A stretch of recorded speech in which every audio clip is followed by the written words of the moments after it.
আমরা লক্ষ্য করছি যে সময়ে বাংলাদেশের একাধিক আদালতে ডক্টর মোহাম্মদ ইউনূসের বিরুদ্ধে অর্থ পাচার সহ নানা দুর্নীতি ও অপরাধের বিচার চলমান রয়েছে, ঠিক সে সময় তিনি বাংলাদেশের উপর আন্তর্জাতিক হস্তক্ষেপের জন্য বিশ্ব সম্প্রদায়কে অনুরোধ করছেন এবং এদেশে অসাংবিধানিকভাবে এটা নতুন নির্বাচনের ব্যবস্থা করার জন্য অনুরোধ করেছে।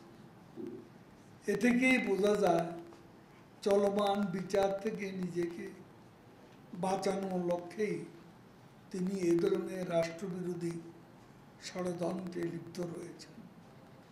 তার এই সকল বেআইনি অপরাধমূলক কর্মকাণ্ডের আমরা নিন্দা করছি এবং প্রচলিত আইনে তার বিরুদ্ধে ব্যবস্থা গ্রহণের জন্য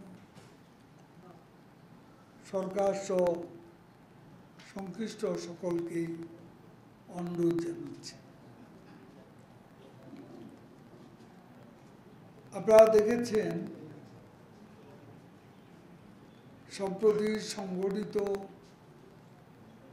বিএনপি, জামাত, ছাত্রদল, শিবিরের সন্ত্রাসী গোষ্ঠী সন্ত্রাস, সহিংসতা, নারকীয় হত্যাযজ্ঞের অসংখ্য তথ্য একের পর এক উন্মোচিত হচ্ছে, যা থেকে প্রমাণিত এই ধ্বংসযজ্ঞ সুপরিকল্পিতভাবে বিএনপি, জামাত সংগঠিত করেছে।